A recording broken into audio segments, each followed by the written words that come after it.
ഇറാനെതിരായിട്ട് അമേരിക്കയും ഇസ്രായേലും ആരംഭിച്ചിരിക്കുന്ന യുദ്ധം ലോക സമാധാനത്തെയും ലോക സമ്പദ് വ്യവസ്ഥയെയും ലോകത്തിലെ ജനങ്ങളുടെ ജീവിതത്തെയും മുഴുവൻ അട്ടിമറിക്കാൻ പോകുന്നതാണ് എന്നുള്ളതാണ് ഏറ്റവും ദുഃഖകരമായ കാര്യം.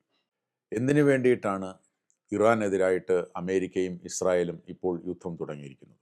അവർ ആദ്യം പറഞ്ഞത് ഇറാൻ്റെ ആണവ പദ്ധതി വളരെ അപകടകരമായ ഒന്നാണ്, അതുകൊണ്ട് ഇറാൻ്റെ ഭരണകൂടത്തെ ഇല്ലാതാക്കിയാൽ ഈ പ്രശ്നങ്ങൾ എല്ലാം ഇല്ലാതാകും എന്ന വാദഗതിയോട് കൂടിയിട്ടാണ് യുദ്ധം തുടങ്ങിയത്. വാസ്തവത്തിൽ എന്താണ് ഈ യുദ്ധത്തിൻ്റെ പിന്നിലുള്ള ഇസ്രായേലിൻ്റെയും അമേരിക്കയുടെയും ലക്ഷ്യം? നമുക്കെല്ലാവർക്കും അറിയാം, 2025 ജൂൺ മാസം നടന്ന 12 ദിവസ യുദ്ധം ഇസ്രായേലും അമേരിക്കയും ഇറാനെതിരെ നടത്തിയ യുദ്ധമാണ്. ആ യുദ്ധം ജൂൺ മാസം 25-ാം തീയതി അവസാനിക്കുന്നത് അമേരിക്ക ഇറാൻ്റെ 3 ആണവ കേന്ദ്രങ്ങൾക്കെതിരെ നടത്തിയ ആക്രമണത്തോടു കൂടിയിട്ടാണ്.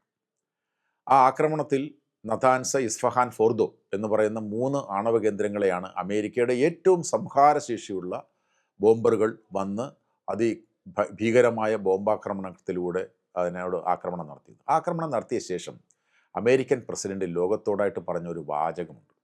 ആ വാചകം ഇങ്ങനെയാണ്: I have completely obliterated Iran's nuclear capability എന്നാണ്. ഇറാൻ്റെ ആണവശേഷി പൂർണ്ണമായും ഞാൻ തുടച്ചു നീക്കിയിരിക്കുന്നു എന്നാണ് പറഞ്ഞു. എന്ന് പറഞ്ഞാൽ പിന്നെ ആണവശേഷി ഇല്ലല്ലോ. തുടച്ചു നീക്കി കഴിഞ്ഞാൽ പിന്നെ ഇറാൻ ആണവശേഷി ഇല്ല. അത് കഴിഞ്ഞ് ജൂൺ മാസം കഴിഞ്ഞ് ഇപ്പോൾ ഒരു 7 മാസം കഴിയുമ്പോൾ ട്രംപ് വീണ്ടും പറയുകയാണ്, നിങ്ങൾ നിങ്ങളുടെ ആണവ പദ്ധതി അവസാനിപ്പിക്കണം. അപ്പോൾ അന്ന് പറഞ്ഞത് എന്താണ്? അന്ന് പറഞ്ഞത് വെറുതെ ഉള്ള വാചകമടി മാത്രമായിരുന്നില്ലേ? അമേരിക്കൻ പ്രസിഡന്റ് സാധാരണയുള്ള വാചകമടി മാത്രമായിരുന്നു എന്ന് ലോകത്തിന് മനസ്സിലാവുന്നില്ലേ? അപ്പോൾ ഇത് മാത്രമാണോ? ഇറാൻ്റെ ആണവ പ്രശ്നമാണോ വാസ്തവത്തിൽ ഈ ആക്രമണത്തിൻ്റെ പിന്നിൽ? അല്ല എന്ന് നമുക്ക് കൃത്യമായിട്ടറിയാം. അതായത് ലോക രാഷ്ട്രീയം നോക്കിയാൽ നമുക്കറിയാവുന്നൊരു കാര്യമുണ്ട്. അമേരിക്കയുടെ അധീശത്വം നടപ്പിലാക്കാൻ വേണ്ടി അവർ അമേരിക്കൻ രാഷ്ട്രീയത്തിനെതിരായി നിൽക്കുന്ന ഏതൊക്കെ രാജ്യങ്ങളുണ്ടോ ആ രാജ്യങ്ങളെ ഒന്നൊന്നായി ഇല്ലാതാക്കുകയോ ഭരണകൂടത്തെ അട്ടിമറിക്കുകയോ ഭരണാധികാരികളെ കൊല്ലുകയോ ഭരണകൂട മാറ്റം നടത്തുകയോ ഒക്കെ നടത്തിക്കൊണ്ടിരിക്കുകയാണെന്ന് നമുക്ക് എല്ലാവർക്കും അറിയാം.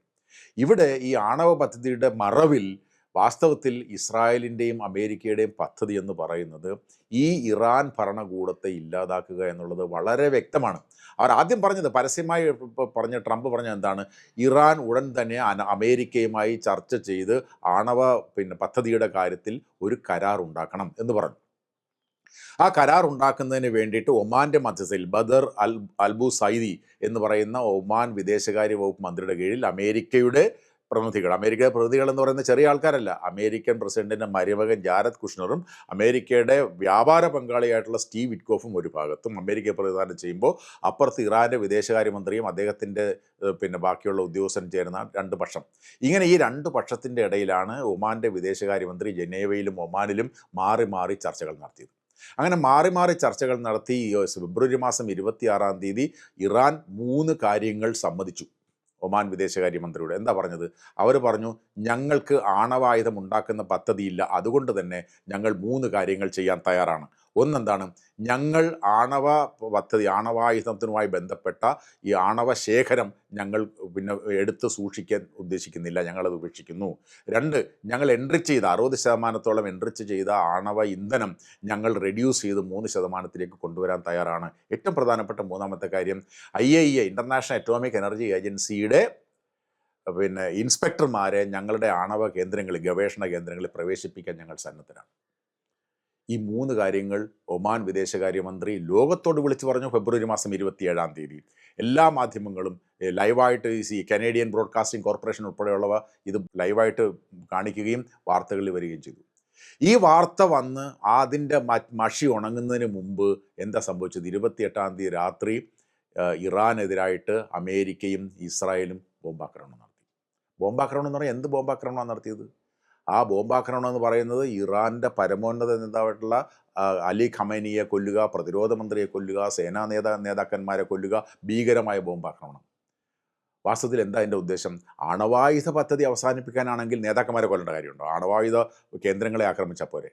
അപ്പോൾ ഇതിൻ്റെ ലക്ഷ്യം മറ്റൊന്നാണ്. ആ മറ്റൊന്ന് എന്താണെന്ന് അറിയണമെങ്കിൽ നമ്മൾ കുറച്ചുകൂടെ പുറകോട്ട് പോയാൽ നമുക്ക് കാണാൻ കഴിയുന്നൊരു കാര്യമുണ്ട്. ഡിസംബർ മാസം 28-ാം തീയതിയാണ് വാസ്തവത്തിൽ ഈ ഇറാനിൽ ഇറാൻ്റെ ഭരണകൂടത്തിനെതിരായി അവിടുത്തെ വ്യാപാരികൾ സമരരംഗത്ത് വരുന്നത്. ഡിസംബർ മാസം 28-ാം തീയതി. ഡിസംബർ മാസം 29-ാം തീയതി തന്നെ ഈ സമരത്തിന് പിന്തുണയുമായിട്ട് ആദ്യം എത്തിയത് ആരെന്നറിയാമോ? മൊസാദാണ്. ഇസ്രായേലിൻ്റെ ചാരസംഘടനയായ മൊസാദ്. ആ ചാരസംഘടന എക്സിൽ പേർഷ്യൻ ഭാഷയിൽ ഒരു സന്ദേശം ഈ സമരക്കാർ കൊടുത്തു. എന്താ സമരക്കാർ കൊടുത്തത്? നിങ്ങൾ ശക്തമായി സമരവുമായിട്ട് മുന്നോട്ട് പോവുക, നിങ്ങളോടൊപ്പം ഞങ്ങളുണ്ട്. വാക്കുകളിലൂടെ, വെറും വാക്കുകളിലൂടെ അല്ല നിങ്ങൾക്ക് ഞങ്ങൾ പിന്തുണ പ്രഖ്യാപിക്കുന്നത്, ദൂരെ നിന്നുള്ള പിന്തുണ പ്രഖ്യാപിക്കലല്ല, നിങ്ങളോടൊപ്പം ഗ്രൗണ്ടിൽ നിന്നുകൊണ്ട് ഞങ്ങൾ നിങ്ങൾക്ക് പിന്തുണ പ്രഖ്യാപിക്കുകയാണ്. എന്ന് പറഞ്ഞാൽ ഞങ്ങളുടെ ആളുകൾ നിങ്ങളോടൊപ്പം, അല്ലെങ്കിൽ ഞങ്ങളുടെ ആളുകൾ ഇറാനിൽ ഈ സമരക്കാരോടൊപ്പം നിന്നുകൊണ്ട് ഭരണകൂടത്തിനെതിരായിട്ടുള്ള സമരത്തിലുണ്ട് എന്ന് പരസ്യമായി പ്രഖ്യാപിച്ചു. ഈ അടുത്ത കാലത്തൊന്നും നമ്മൾ അങ്ങനെ നമുക്കറിയാം, രാജ്യങ്ങൾ പലതും രഹസ്യമായി പല രാജ്യങ്ങളിലെയും ആഭ്യന്തര സംഘർഷം ഇടപെടുന്നുണ്ടെന്ന് നമുക്ക് പരസ്യമായ രഹസ്യമാണ്. എങ്കിലും പരസ്യമായി ഒരു രാജ്യം, അതും ഇസ്രായേൽ, അവരുടെ മൊസാദ് എന്ന് പറയുന്ന സംഘടന പരസ്യമായി രംഗത്ത് വന്നുകൊണ്ട് പിന്തുണ അറിയിച്ചു, സമരത്തെ ശക്തിപ്പെടുത്തി. അതോടൊപ്പം ജനുവരി മാസം അമേരിക്കൻ പ്രസിഡന്റ് ഡൊണാൾഡ് ട്രംപും ഈ സമരത്തിന് അനുകൂലമായ രംഗത്തുനിന്ന് പറഞ്ഞു, നിങ്ങൾ ശക്തമായി സമരമായിട്ട് മുന്നോട്ട് പോവുക, നിങ്ങൾ പരമാവധി ഇറാൻ്റെ പരമാവധി സ്ഥാപനങ്ങൾ, ഭരണകൂടവുമായി ബന്ധപ്പെട്ട സ്ഥാപനങ്ങൾ കൈവശപ്പെടുത്തുക. എന്നിട്ട് ഇറാൻ ഭരണകൂടത്തോട് പറഞ്ഞു, നിങ്ങൾ ഏതെങ്കിലും കാരണവശാൽ ഈ സമരക്കാർക്കെതിരായി നടപടിയെടുത്താൽ നിങ്ങൾക്കെതിരായി ഞങ്ങൾ നടപടിയെടുക്കും എന്ന് പറഞ്ഞു. പക്ഷേ അദ്ദേഹം പറഞ്ഞു, ഞാൻ ഈ സമരക്കാർക്ക് ആവേശം പകരുന്നതിന് വേണ്ടിയിട്ട് പറഞ്ഞു, നിങ്ങൾ ശക്തമായി സമരം ചെയ്യണം, നിങ്ങളെ സഹായിക്കാൻ എൻ്റെ ആർമഡ, എൻ്റെ സേനത വരുന്നുണ്ട് എന്ന് പറഞ്ഞുകൊണ്ട് സമരം കുറച്ച് ശക്തമാവുകയൊക്കെ ചെയ്തു. പക്ഷേ ആ ആർമഡ അന്ന് വന്നില്ല. അതുകൊണ്ട് തന്നെ സമരത്തെ അടിച്ചമർത്തി ഇറാനിയൻ ഭരണകൂടം. ഇത് നിൽക്കുമ്പോൾ നമ്മൾ കാണേണ്ട കാര്യം, ഈ ആണവ പദ്ധതിയുമായിട്ടുള്ള ചർച്ച നടത്തുന്ന സന്ദർഭത്തിൽ തന്നെ വേറെ സമാന്തരമായി ഒരു കാര്യം നടക്കുന്നുണ്ടായിരുന്നു. അത് ഈ ഇപ്പം നടന്നുകൊണ്ടിരിക്കുന്ന യുദ്ധത്തിനെ വെളിവാക്കുന്നതാണ്. അതിൻ്റെ രഹസ്യത്തെ എന്താണ്, അതിൻ്റെ ഉദ്ദേശമെന്ന് വെളിവാക്കുന്നതാണ്. എന്താ കാര്യം? ഈ ചർച്ചകൾ നടക്കുന്ന സന്ദർഭത്തിൽ തന്നെ അമേരിക്കൻ പ്രസിഡന്റ് ഈ ലോകത്തിലെ തന്നെ വലിയ വിമാനവാഹിനി കപ്പലായിട്ടുള്ള USS എബ്രഹാം ലിങ്കനെ പശ്ചിമേഷ്യയിലേക്ക് അയച്ചു. അതിൻ്റെയോടൊപ്പമുള്ള കപ്പലുകളും വിമാനങ്ങളും ഒക്കെ അയച്ചു. എന്നിട്ട് അദ്ദേഹം പറഞ്ഞു, ഞാൻ നിങ്ങൾക്ക് 10 ദിവസം തരാണെങ്കിൽ 10 ദിവസത്തിനുള്ളിൽ നിങ്ങൾ കരാറിലെത്തിയില്ലെങ്കിൽ നിങ്ങൾക്കെതിരായിട്ട് ആക്രമണം നടത്തും. എന്നിട്ട് അദ്ദേഹം ചെയ്ത കാര്യം, ജനുവരി മാസം 3-ാം തീയതി നമുക്കറിയാം, ജനുവരി മാസം 3-ാം തീയതി വെനസ്വേലയിലെ പ്രസിഡന്റിനെ അദ്ദേഹത്തിൻ്റെ കൊട്ടാരത്തിൽ ചെന്ന് കയറി അമേരിക്കൻ പട്ടാളം എല്ലാ നിയമങ്ങളെയും, അന്തർദേശീയ നിയമങ്ങളെയും ലംഘിച്ചുകൊണ്ട് പിടിച്ചുകൊണ്ട് പോയി. അതിന് നേതൃത്വം നൽകിയത് വേറെ ലോകത്തിലെ തന്നെ ഏറ്റവും വലിയ വിമാനവാഹിനി കപ്പലായിട്ടുള്ള USS ജെറാൾഡ് ഫോർഡാണ്. കരീബിയൻ കടലിൽ തമ്പടിച്ച് നിന്നുകൊണ്ടാണ് ഈ ഓപ്പറേഷന് നേതൃത്വം നൽകിയത്. ആ കപ്പലിനോട് പശ്ചിമേഷ്യയിലേക്ക് വരാൻ പറഞ്ഞു, മെഡിറ്ററേനിയനിലേക്ക് വരാൻ പറഞ്ഞു. കരീബിയൻ ദ്വീപിൽ നിന്ന് മെഡിറ്ററേനിയനിലേക്ക് വരണമെങ്കിൽ ആ കപ്പലിന് 10 ദിവസമെങ്കിലും എടുക്കും, 2 ആഴ്ചയെങ്കിലും എടുക്കും, കൂടുതലായാൽ 10 ദിവസമെങ്കിലും ഏറ്റു. അപ്പോൾ 10 ദിവസത്തിനുള്ളിൽ ഇവർ വരും. ഈ കണക്കൂട്ടലിലാണ് ഈ ദിവസങ്ങൾ കൊടുത്തത്. കരീബിയൻ കടലിൽ USS ജെറാൾഡ് ഫോർഡ് എന്ന് പറയുന്ന ലോകത്തിലെ ഏറ്റവും വലിയ വിമാനവാഹിനി കപ്പൽ വന്നു. ഈ ചർച്ചകളെല്ലാം ഒരു സമവായത്തിലെത്തിയെങ്കിലും ഈ ചർച്ചകൾക്കൊന്നും യാതൊരു വിലയും കൽപ്പിക്കാതെ ഇറാനെതിരായിട്ട് ഇസ്രായേലും അമേരിക്കയും ചേർന്നുകൊണ്ട് ആക്രമണം നടത്തി. ഇപ്പോൾ ഏറ്റവും ഒടുവിൽ വരുന്ന വാർത്ത, ഈ ഇറാൻ എന്ന് പറയുന്ന രാജ്യത്തിൻ്റെ തെക്ക് ഭാഗത്തുള്ള മിനാബ് എന്ന് പറയുന്ന സ്ഥലത്തൊരു എലിമെൻ്ററി സ്കൂളിനെ ആക്രമിച്ചത് അമേരിക്കയാണെന്നാണ്.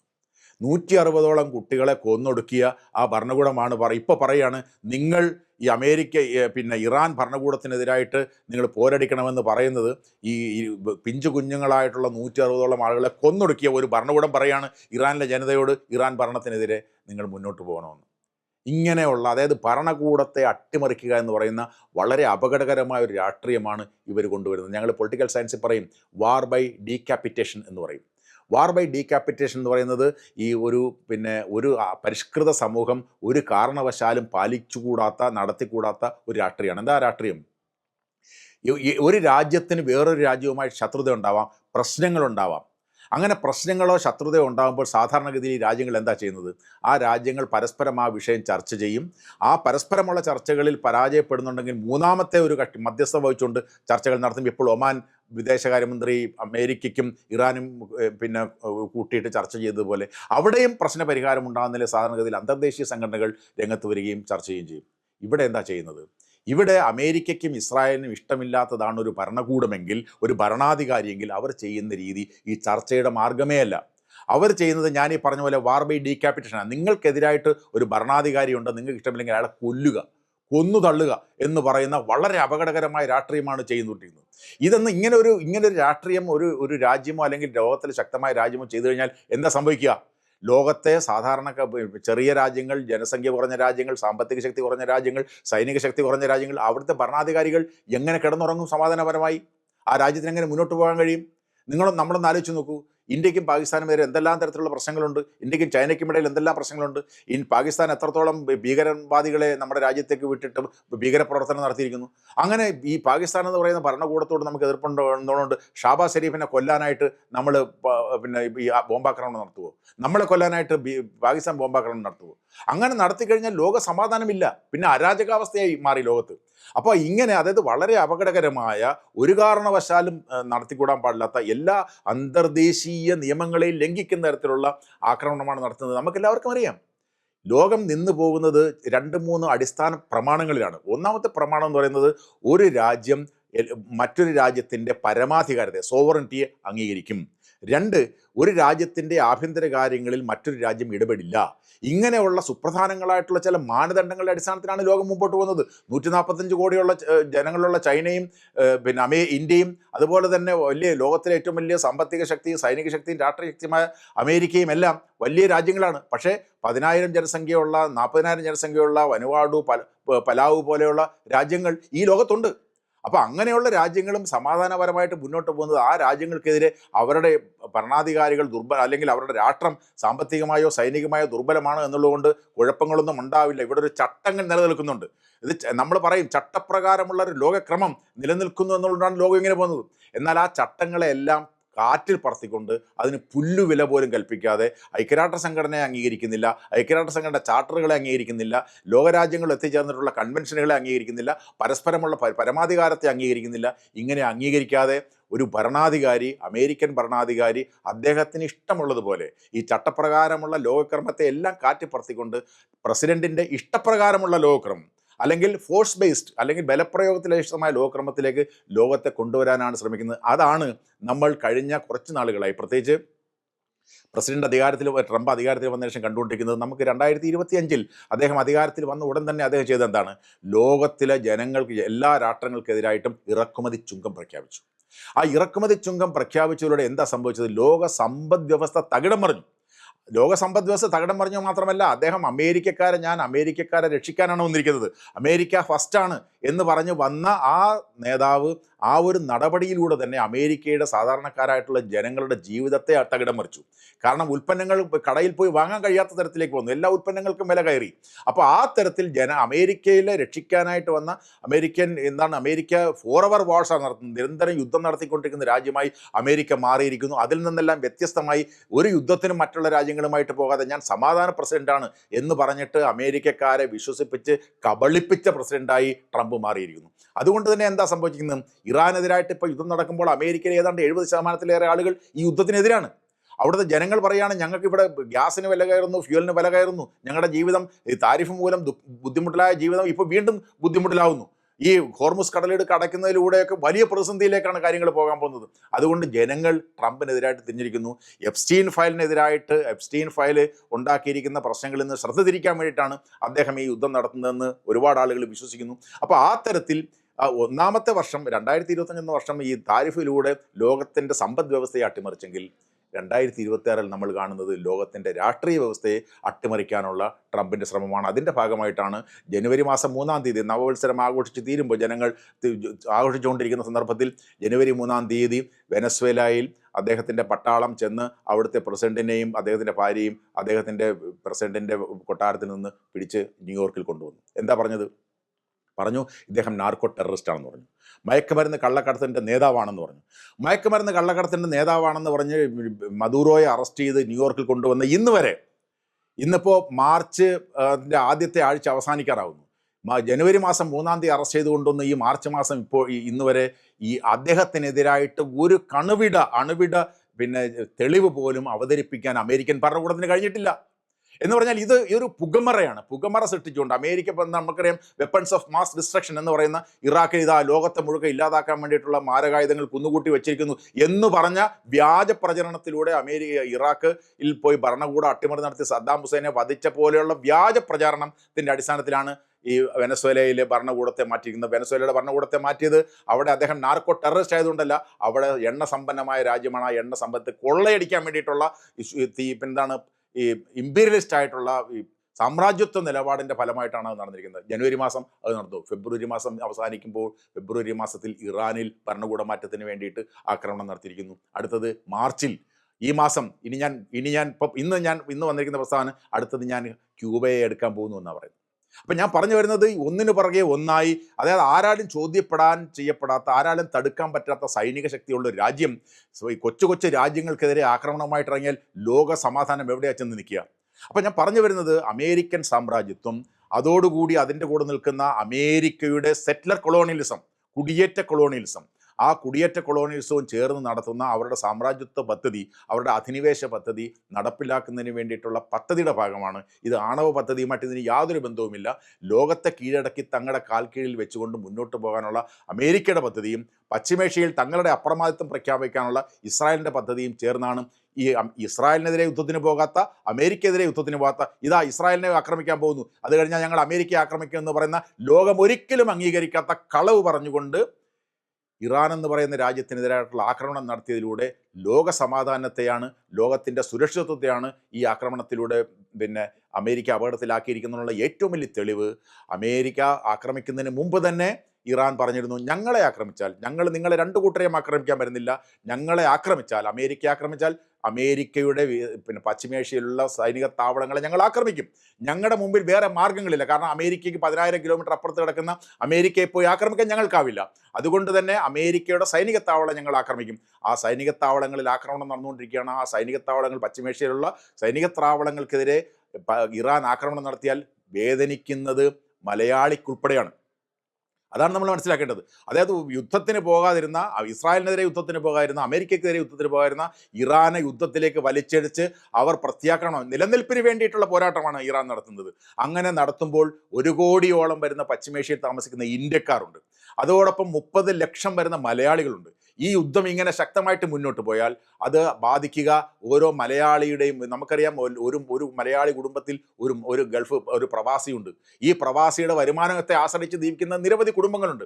ഈ കുടുംബങ്ങളെയൊക്കെ, ആ ജീവിതങ്ങളെയൊക്കെ തകർത്ത് തരിപ്പണമാക്കുന്ന സാമ്രാജ്യത്വ പദ്ധതിയാണ് അമേരിക്ക ഇറാനെ ആക്രമിച്ചതിലൂടെ, ഇസ്രായേൽ ഇറാനെ ആക്രമിച്ചതിലൂടെ ഉണ്ടായിരിക്കുന്നത്. ഈ കെടുതിയുടെ, ഈ അശാന്തിയുടെ, ഈ അരക്ഷിതാവസ്ഥയുടെ പ്രധാന ഉത്തരവാദി അമേരിക്കയും കൂട്ടുത്തരവാദി ഇസ്രായേലുമാണ്. ട്രംപ് പറഞ്ഞത് നമുക്കെല്ലാവർക്കും അറിയാം, ഞാൻ ഫോറവർ വാറിന് പോകില്ല. അങ്ങനെ പോകാത്തയാൾ ചെയ്ത 2 കാര്യങ്ങൾ നമ്മൾ ശ്രദ്ധിക്കണം. ഇങ്ങേര് സമാധാനപ്രിയനല്ല, യുദ്ധഭ്രാന്തനാണ് എന്നുള്ളൊരു തെളിവ്. ഞാൻ ഒരു യുദ്ധത്തിനും പോകില്ല എന്ന് പറഞ്ഞ ട്രംപ് 2025 7 രാജ്യങ്ങൾക്കെതിരെ യുദ്ധം നടത്തി. ഇറാൻ ഉൾപ്പെടെ, നൈജീരിയക്കെതിരെ, ഇറാഖിനെതിരെ, സിറിയക്കെതിരെ, ഈ രാജ്യങ്ങൾക്ക് എല്ലാം എതിരെ അദ്ദേഹം ആക്രമണം നടത്തി. 7 രാജ്യങ്ങൾക്കെതിരെ. അങ്ങനെ ആ 7 രാജ്യങ്ങൾക്കെതിരെ ആക്രമണം നടത്തി എന്ന് മാത്രമല്ല, ഇദ്ദേഹം ചെയ്ത മറ്റൊരു കാര്യം, ഈ സാധാരണ എല്ലാ രാജ്യങ്ങളിലും പ്രതിരോധ വകുപ്പുണ്ട്. അമേരിക്കയിലുണ്ട് ഡിപ്പാർട്ട്മെൻറ്റ് ഓഫ് ഡിഫൻസ്. ഈ സമാധാനപ്രിയനായ അമേരിക്കൻ പ്രസിഡന്റ് ചെയ്തത് ഇതിൻ്റെ പേര് തന്നെ മാറ്റി. ഡിപ്പാർട്ട്മെൻറ്റ് ഓഫ് ഡിഫൻസിൻ്റെ പേര് മാറ്റി ഡിപ്പാർട്ട്മെൻറ്റ് ഓഫ് വാർ എന്നാക്കി, യുദ്ധവകുപ്പ് എന്നാക്കി. എന്ന് പറഞ്ഞാൽ സമാധാനപ്രിയനാണോ ഇങ്ങനെയൊക്കെ ചെയ്യുന്നത്? യുദ്ധവകുപ്പ് എന്ന് പറഞ്ഞ് അദ്ദേഹത്തിൻ്റെ വകുപ്പിൻ്റെ പേര് തന്നെ മാറ്റി. ഈ അൺസ്റ്റേബിൾ ആയിട്ടുള്ളൊരു മൈൻഡിൻ്റെ ഉടമയാണ് ഈ ഡൊണാൾഡ് ട്രംപ് എന്ന് പറയുന്ന ഭരണാധികാരി. ഇപ്പം അതൊരു പോളിസിയൊന്നുമില്ല. ഈ സാധാരണഗതിയിൽ ഒരു ഭരണാധികാരി രാജ്യം നയിക്കുന്നത് അല്ലെങ്കിൽ മുന്നോട്ട് കൊണ്ടുപോകുന്നത് ചില നയങ്ങളുടെ അടിസ്ഥാനത്തിലാണ്. ഇദ്ദേഹത്തിന് നയങ്ങളൊന്നുമില്ല. ഇദ്ദേഹത്തിന് ഇന്ന് തോന്നുന്നു അദ്ദേഹത്തിൻ്റെ നയം. ഇതെന്ന് പറയുന്നത് ഒരു അമേരിക്ക പോലെയുള്ള ഏറ്റവും വലിയ സൈനിക ശക്തിയും സാമ്പത്തിക ശക്തിയുമായിട്ടുള്ള ഒരു രാജ്യം അങ്ങനെ ഒരു നയത്തിലേക്ക് പോയി കഴിഞ്ഞാൽ ഉണ്ടാകാവുന്ന ദുരന്തമാണ് നമ്മൾ കണ്ടുകൊണ്ടിരിക്കുന്നത്. അപ്പോൾ അതുകൊണ്ട് ഇപ്പോൾ അദ്ദേഹം പറഞ്ഞു, ആദ്യം എന്താ പറഞ്ഞത്, ഞങ്ങൾ ഇറാൻ്റെ ആണവ പദ്ധതി എതിർക്കുന്നു, ആണവ പദ്ധതി ഇല്ലാതാക്കണം. ചർച്ചയിലേക്ക് വന്നപ്പോൾ അമേരിക്ക രണ്ടാമത് പറഞ്ഞു, അതായത് ഈ ഗോൾ പോസ്റ്റ് മാറ്റുക എന്ന് പറയും, കൂടെ അജണ്ട മാറ്റുക. ആദ്യം ആ ചർച്ച ആ വിഷയത്തിലേക്ക് വന്നപ്പോൾ രണ്ടാമത് പറഞ്ഞു, നിങ്ങൾ ബാലിസ്റ്റിക് മിസൈലിൻ്റെ നിർമ്മാണം അവസാനിപ്പിക്കണം, രണ്ടാമത് പറഞ്ഞു. അപ്പോൾ ആ ചർച്ചയുമായിട്ട് മുമ്പോട്ട് പോയപ്പോൾ മൂന്നാമത് പറഞ്ഞു, നിങ്ങൾ നിങ്ങളുടെ ഈ പശ്ചിമേഷ്യയിലെ ബാക്കിയുള്ള ആക്സിസ് ഓഫ് റെസിസ്റ്റൻസ് എന്ന് പറയുന്ന ഹമാസ്, ഹൂതി, ഹെസ്ബൊള്ള മുതലായ ആളുകളെ സഹായിക്കുന്ന നിർത്തണം. അപ്പോൾ എന്ന് പറഞ്ഞാൽ ഒന്നിനു പുറകെ ഒന്നായി ഇങ്ങനെ അജണ്ട മാറ്റി ചർച്ചയുടെ താളം തെറ്റിക്കുക എന്ന് പറയുന്നത് ഇവരുടെ ഒരു അജണ്ടയായിരുന്നു. അതൊന്ന്. ഈ ആക്രമണം നടത്തി കഴിഞ്ഞിട്ട് ആക്രമണം, അതായത് ഈ ഭരണകൂടത്തിന് ഈ രാജ്യത്ത് നടക്കാൻ പോകുന്ന ആക്രമണത്തെ സംബന്ധിച്ചോ യുദ്ധം എങ്ങനെ കൊണ്ടുപോകണം, എങ്ങനെ അവസാനിപ്പിക്കുന്നത് സംബന്ധിച്ച് യാതൊരു ധാരണയുമില്ല. ഇപ്പോൾ ആദ്യം ട്രംപ് പറഞ്ഞു ഞാൻ 4 ആഴ്ചയോളം യുദ്ധം കൊണ്ടുപോകുമെന്നാണ് പറഞ്ഞു. ഇപ്പോൾ പീറ്റ് ഹെക്സത്ത് എന്ന് പറയുന്ന ഡിഫൻസ് സെക്രട്ടറി പറയാണ് 8 ആഴ്ചയോളം പിന്നെ ഭരണം ഈ ഞങ്ങൾ യുദ്ധം നടത്തുന്നത് എന്ന് പറഞ്ഞാൽ ആര് പറയുന്നതാണ് എന്താണ് ഇവരുടെ പദ്ധതി, ഇവിടെ എന്താണ് അവർ നടത്താൻ പോകുന്നത്? ഭരണകൂട മാറ്റം എന്ന് പറഞ്ഞിട്ട് അവർ പിന്നെ പറയാണ് ഞങ്ങൾ അവിടുത്തെ പിന്നെ അവിടുത്തെ ഇറാനിലുള്ള ബലൂച്ചികളെയും കുർദുകളെയും പിന്നെ സുന്നികളെയും ഒക്കെ ആയുധവൽക്കരിച്ചുകൊണ്ട് ഇറാൻ ഭരണകൂടത്തിനെതിരായിട്ട് മുന്നോട്ട് പോവുകയാണ്. അപ്പോൾ എന്താണ് ഇവരുടെ അതായത് ഒരു ലക്ഷ്യബോധവുമില്ലാതെ ഒരു രാജ്യത്തിനെതിരായി കയ്യിലിരിക്കുന്ന ആയുധങ്ങളും എന്തി ആക്രമണത്തിൽ ഇറങ്ങിയിരിക്കുന്നു എന്നുള്ളതാണ് കാണാൻ കഴിയുന്നത്. അതുകൊണ്ട് തന്നെ പല യുദ്ധതന്ത്രജ്ഞരും പറയുന്ന കാര്യം, ഈ ഒരു സൈനികമായ ആക്രമണത്തിലൂടെ ജനാധിപത്യം കൊണ്ടുവരാൻ കഴിയത്തില്ല, ഭരണകൂട മാറ്റം കൊണ്ടുവരാൻ കഴിയത്തില്ല. ഭരണകൂടത്തിലെ ആളുകളെ കൊല്ലാൻ കഴിയും, പക്ഷേ ഇറാൻ പോലെയുള്ള ഒരു രാജ്യത്തിന് ഈ ഒരു പ്രസിഡന്റ് ഒരു പ്രധാനമന്ത്രിയോ അല്ല ഉള്ളത്. അവിടെ ഒരു സിസ്റ്റമുണ്ട്, പല പല തട്ടുകളിലായിട്ട് നിൽക്കുന്ന ഒരു സിസ്റ്റമുണ്ട്. ആ സിസ്റ്റത്തിൽ ഒരാൾ മാറിക്കഴിഞ്ഞാൽ അടുത്തയാൾ വരും. ഒരു ഗ്രൂപ്പ് ഓഫ് പീപ്പിളാണ് ഈ പിന്നെ ബോർഡ് ഓഫ് ഗവേണൻസ് എന്ന് പറയുന്ന ഗ്രൂപ്പ്, പിന്നെ ബോർഡ് ഓഫ് എക്സ്പേർട്സ് എന്ന് പറയുന്ന വേറൊരു ഗ്രൂപ്പ്, IRGC എന്ന് പറയുന്ന വേറൊരു ഗ്രൂപ്പ്, കുദ്സ് എന്ന് പറയുന്ന വേറൊരു ഗ്രൂപ്പ്, അങ്ങനെ എത്രയോ ലെയറുകളായിട്ടുള്ള പിന്നെ ഗാർഡിയൻ കൗൺസിൽ എന്ന് പറയുന്ന വേറൊരു ഗ്രൂപ്പ്, ഇങ്ങനെയുള്ള എല്ലാം കൂടി ചേർന്നിട്ടുള്ളൊരു കോർഡിനേഷൻ്റെ ഫലമായിട്ടാണ് ആ ഭരണം മുന്നോട്ട് പോകുന്നത്. അവിടുത്തെ ഖമനൈ എന്ന് പറയുന്ന ആളിനെ കൊല്ലുന്നുകൊണ്ടോ, അവിടുത്തെ പ്രസിഡന്റിനെ കൊല്ലുന്നുകൊണ്ടോ, പ്രതിരോധ മന്ത്രിയെ കൊല്ലുന്നുകൊണ്ടോ ഭരണകൂടത്തെ അട്ടിമറിക്കാൻ കഴിയത്തില്ല. ഭരണകൂടത്തെ അട്ടിമറിക്കാൻ എന്തുകൊണ്ട് കഴിയത്തില്ല? ഇതെന്ന് പറയുന്നത് ഒരു സിസ്റ്റത്തിൻ്റെ ഫലമായിട്ട്, അതായത് ഇറാഖ് പോലെയോ വെനസ്വേല പോലെയോ സിറിയ പോലെയോ ഉള്ള രാജ്യമല്ല 9 കോടി ജനങ്ങളുള്ള ഈ ഇറാൻ എന്ന് പറയുന്ന രാജ്യം. ആ രാജ്യത്തിൻ്റെ ഒരു സംസ്കാരം, ആ രാജ്യത്തിൻ്റെ ചരിത്രം, ആ രാജ്യത്തിൻ്റെ ഭൂമിശാസ്ത്രം, ഇതൊന്നും ഈ പെട്ടെന്ന് ഇത് മനസ്സിലാക്കാത്തത് കൊണ്ടാണ് ഈ ഭരണകൂടത്തെ അങ്ങ് ഒറ്റയടിക്ക് മാറ്റിക്കളയാം എന്നുള്ള ചിന്ത ഉള്ളത്. നമുക്കെല്ലാവർക്കും അറിയാം. അതിന് പുറമെ നമ്മൾ ചിന്തിക്കേണ്ട കാര്യം, ഈ ഭരണകൂടം മാറ്റം നടത്താൻ പോയ രാജ്യങ്ങളിൽ, അമേരിക്ക നടത്താൻ പോയ രാജ്യങ്ങളുടെയൊക്കെ സ്ഥിതി എന്താ? അവരാദ്യം ഭരണകൂടം മാറ്റുന്ന അവർ പറഞ്ഞു ഇവിടെ ഇറാഖിൽ ജനാധിപത്യമില്ല, ഇറാഖ് എന്ന് പറയുന്ന രാജ്യം പിന്നെ കെമിക്കൽ വെപ്പൺസ് കൂട്ടി വെച്ചിരിക്കുന്നു, ഞങ്ങൾ ആ ഭരണകൂടത്തെ മാറ്റിയിട്ട് ഞങ്ങളവിടെ ജനാധിപത്യം നടത്താൻ പോവാണ്. എന്ത് ജനാധിപത്യമായി ഇപ്പോൾ അവിടെ ഉള്ളത്? അവിടെ പാർലമെൻറ്റ് കൂടാൻ കഴിയുന്നില്ല, തിരഞ്ഞെടുപ്പ് സമാധാനപരമായി നടത്താൻ കഴിയുന്നില്ല, ഭരണാധികാരികൾക്ക് ഭരിക്കാൻ കഴിയുന്നില്ല.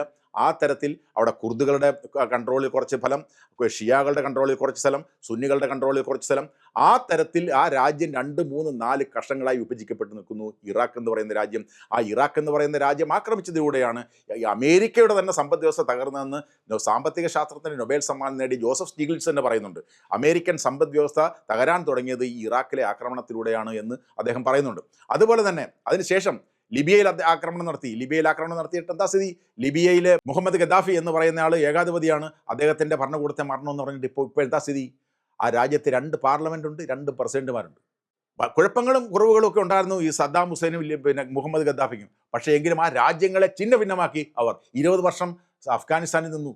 അവരേറ്റവും ശക്തമായി എതിർത്തിരുന്ന താലിബാനെയും അൽഖയ്ദയും ഒക്കെ എതിർത്തുകൊണ്ട് വന്ന ഭരണകൂടമാണ് 20 വർഷം ആ രാജ്യത്തെ ചുട്ടുചാമ്പലാക്കിയിട്ട് അവസാനം താലിബാനെ ഭരണം ഏൽപ്പിച്ചിട്ടാണ് അമേരിക്ക പോയത്. ഇതിൽ നിന്നൊന്നും പാഠം പഠിക്കാത്ത വിയറ്റ്നാമിൽ 55 മുതൽ 75 വരെ അവരുടെ കരയാക്രമണവും കടലാക്രമണവും ആകാശാക്രമണവും നടത്തി പരാജയപ്പെട്ട് ആയിരക്കണക്കിന് അമേരിക്കക്കാരെ കുരുതി കൊടുത്തുകൊണ്ട് പരാജയപ്പെട്ട് പിന്മാറി അമേരിക്ക. അതായത് എവിടെയൊക്കെ അവർ ഈ ഭരണമാറ്റത്തിന് വേണ്ടിയിട്ട് പോയിട്ടുണ്ടോ അവിടെയൊക്കെ ആ അമേരിക്കൻ പൗരന്മാരുടെ ജീവിതത്തെ ഉരുതി കൊടുത്തുകൊണ്ട് പിന്മാറിയ ചരിത്രമല്ലേ ഉള്ളൂ. എന്ന് മാത്രമാണോ ആ രാജ്യങ്ങളെയൊക്കെ തരിപ്പണമാക്കിയ ചരിത്രമല്ലേ ഉള്ളത്. അപ്പോൾ ഇവിടെ സംഭവിക്കാൻ പോകുന്നത് എന്താണ്? ഈ ഇസ്രായേലിൻ്റെ പശ്ചിമേഷ്യയിലെ പദ്ധതികൾ, അവരുടെ സെറ്റ്ലർ കൊളോണിയലിസം എന്ന് പറയുന്ന പദ്ധതി എന്ന് പറഞ്ഞാൽ പശ്ചിമേഷ്യ മുഴുക്ക കീഴടക്കുക, പലസ്തീനെ മുഴുക്ക കീഴടക്കുക, സിറിയയുടെയും യോർദാൻ്റെയും ഈജിപ്തിൻ്റെയും ലെബനൻ്റെയും ഭാഗം കൂടി കൈയടക്കി ഒരു ഗ്രേറ്റർ ഇസ്രായേൽ, വിശാലമായ ഇസ്രായേൽ സ്ഥാപിക്കുക എന്ന ബിബ്ലിക്കൽ കോൺസെപ്റ്റിനെ സാധ്യമാക്കുക എന്ന് പറയുന്ന പദ്ധതി നടപ്പിലാക്കാൻ വേണ്ടിയിട്ടാണ് ബെഞ്ചമിൻ നെതന്യാഹുവിൻ്റെ പരിപാടി. ബെഞ്ചമിൻ നെതന്യാഹു കഴിഞ്ഞ 30 വർഷത്തിലേറെയായിട്ട് പറയുന്നൊരു കാര്യമുണ്ട്, അത് നമ്മൾ ശ്രദ്ധിക്കണം. അദ്ദേഹം പറഞ്ഞു 30 വർഷം 1990-കളിൽ തന്നെ അദ്ദേഹം പറഞ്ഞു ഇതാ ഇറാൻ ആണവായുധം ഉണ്ടാക്കാൻ പോകുന്നു, ഒരാഴ്ചയ്ക്കുള്ളിൽ ഉണ്ടാക്കും, 1 മാസത്തിനുള്ളിൽ ഉണ്ടാക്കും, 6 മാസത്തിനുള്ളിൽ ഉണ്ടാക്കുമെന്ന് 30 വർഷമായി പറഞ്ഞുകൊണ്ടിരിക്കുകയാണ്. ഇതുവരെ ആണവായുധം ഉണ്ടാക്കിയില്ല എന്ന് മാത്രമല്ല, ആണവായുധം ഇറാൻ ഉണ്ടാക്കിയില്ലെന്ന് മാത്രമല്ല, ആണവായുധ പദ്ധതി ഇറാനില്ലെന്ന് മാത്രമല്ല, എല്ലാ അന്തർദേശീയ നിയമങ്ങളെയും ലംഘിച്ചുകൊണ്ട് രഹസ്യമായി ആണവായുധം ഉണ്ടാക്കി കൈവശം വെച്ചുകൊണ്ടിരിക്കുന്ന രാജ്യമാണ് ഇസ്രായേൽ. അങ്ങനെ എല്ലാ അന്തർദേശീയ നിയമങ്ങളെയും ലംഘിച്ചുകൊണ്ട് ആണവായുധം ഉണ്ടാക്കി കൈവശം വെച്ചുകൊണ്ടിരിക്കുന്ന രാജ്യം പറയാണ് ഇറാൻ ആണവായുധം ഉണ്ടാക്കാൻ പാടില്ല. അമേരിക്കയ്ക്ക് ഇസ്രായേലിൻ്റെ കയ്യിൽ ആണവായുധം ഉള്ളതിൽ പ്രശ്നമില്ല, ഇറാൻ ആണവായുധം ഉണ്ടാക്കുമ്പോഴാണ് പ്രശ്നം. ഇതിലെ ഇരട്ട നീതി നമ്മൾ കാണാം, ലോകം കാണണം ഈ ഇരട്ട നീതി. അപ്പോൾ അങ്ങനെയുള്ള ഒരു അവസ്ഥയിലാണ് ഇവരിൽ ഈ കര ആക്രമണത്തിലൂടെ ഞങ്ങൾ ഇറാനെ മോചിപ്പിക്കാൻ പോകുന്നു എന്ന് പറയുന്നത്. എത്രമാത്രം അപഹാസ്യമായ, അപക്വമായ, അപകടകരമായ ലോക സമാധാനത്തെ തകർക്കുന്നതാണ് ഈ പദ്ധതി. ഇപ്പം തന്നെ നമുക്ക് എല്ലാവർക്കും അറിയാമല്ലോ. യുദ്ധത്തിൻ്റെ ഫലമായിട്ട് ഇറാൻ നേരത്തെ തന്നെ പറഞ്ഞതുപോലെ ഇറാനെ അമേരിക്കയും ഇസ്രായേലും ആക്രമിച്ചപ്പോൾ ഇറാൻ പറഞ്ഞു, ഞങ്ങൾ പശ്ചിമേഷ്യയിലെ അമേരിക്കയുടെ സൈനിക താവളങ്ങളെ ആക്രമിക്കണം. ഇറാനെ സംബന്ധിച്ചിടത്തോളം ഇസ്രായേലിനെതിരെ യുദ്ധത്തിന് പോകാത്ത, അമേരിക്കക്കെതിരെ യുദ്ധത്തിന് പോകാത്ത ഇറാനെ അമേരിക്കയും ഇസ്രായേലും ചേർന്ന് ആക്രമിക്കുമ്പോൾ സ്വാഭാവികമായിട്ടും ഇറാനെ സംബന്ധിച്ചിടത്തോളം ഇത് നിലനിൽപ്പിൻ്റെ യുദ്ധമാണ്. ഒരു രാഷ്ട്രമെന്ന നിലയിൽ അന്തസ്സോടെയും ആത്മാഭിമാനത്തോടെയും നിലനിൽക്കാനുള്ള ഒരു രാഷ്ട്രത്തിൻ്റെ അവകാശമാണ്. ആ നിലനിൽപ്പിന് വേണ്ടിയുള്ള പോരാട്ടം നടത്തുമ്പോൾ സ്വാഭാവികമായിട്ടും അവർക്ക് ചെയ്യാൻ കഴിയുന്നവർ ചെയ്യും. അത് ഏറ്റവും പ്രധാനപ്പെട്ടതാണ് ഹോർമുസ് കടലിടുക്ക് അടയ്ക്കാനുള്ള അവരുടെ തീരുമാനം. ഹോർമുസ് കടലിടുക്ക് അടയ്ക്കുന്നതിലൂടെ ആഗോള സമ്പദ് വ്യവസ്ഥ താറുമാറാവുന്നത്. ലോകത്തിന് മുഴുവൻ ലഭിക്കേണ്ട ഈ പെട്രോളിയം ഉൽപ്പന്നങ്ങളും ഗ്യാസും ലോകത്തിന് കിട്ടാതാവും. ഇന്ത്യ ഉൾപ്പെടെയുള്ള രാജ്യങ്ങൾ ഏറ്റവും കൂടുതൽ എണ്ണ ഇറക്കുമതി ചെയ്യുന്നത് ഹോർമുസ് കടലിടുക്കിലൂടെയാണ്. ചൈന കൊണ്ടുപോകുന്നത് ഹോർമുസ് കടലിടുക്കിലൂടെയാണ്. യൂറോപ്യൻ രാജ്യങ്ങൾക്കുള്ള എണ്ണ ഹോർമുസ് കടലിടുക്കിലൂടെയാണ് കൊണ്ടുപോകുന്നത്. ഖത്തറിനെ ആക്രമിച്ചതിലൂടെ ഖത്തർ ഗ്യാസ് ഉൽപ്പാദനം നിർത്തിവെച്ചിരിക്കുന്നു. ഈ ഹോർമുസ് കടലിൽ അടച്ചതിൻ്റെ ഫലമായിട്ട് ഇപ്പോൾ ഏറ്റവും അവസാനം വരുന്ന വാർത്ത എന്താണ്? ദക്ഷിണ കൊറിയയിലെ ഓഹരി വിപണി 12% ഇടിഞ്ഞു. എന്തുകൊണ്ട് ഓഹരി വിപണി 12% ഇടിഞ്ഞു? ലോകത്തിലെ ആകെയുള്ള ഈ കമ്പ്യൂട്ടർ ചിപ്പുകൾ ഡ്രാം എന്ന് പറയുന്ന ഡൈനാമിക് റാം നിർമ്മിക്കുന്നതിൻ്റെ 67% നിർമ്മിക്കുന്നത് സൗത്ത് കൊറിയയിലാണ്. അത് നിർമ്മിക്കണമെങ്കിൽ ഇന്ധനം ആവശ്യമാണ്.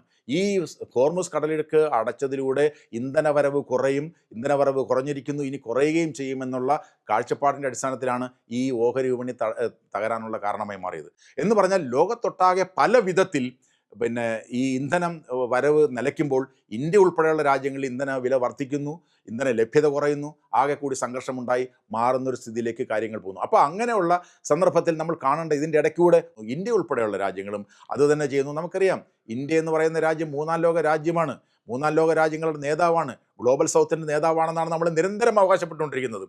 അങ്ങനെ 3-ാം ലോക രാജ്യത്തിൻ്റെയും ഗ്ലോബൽ സൗത്തിൻ്റെയും നേതാവായിട്ടുള്ള നമ്മൾ ഈ വെനസ്വേലയിലും ഇറാനിലും നടന്ന പ്രശ്നങ്ങളോട് എങ്ങനെയാണ് പ്രതികരിച്ചതെന്ന് നമ്മൾ നോക്കണം. വെനസ്വേല എന്ന് പറയുന്ന 3-ാം ലോക രാജ്യമാണ്, ഗ്ലോബൽ സൗത്തിലെ രാജ്യമാണ്. വെനസ്വേലയിൽ നമ്മൾ ഒരുപാട് എണ്ണ വാങ്ങിച്ചുകൊണ്ടിരുന്ന രാജ്യമാണ്.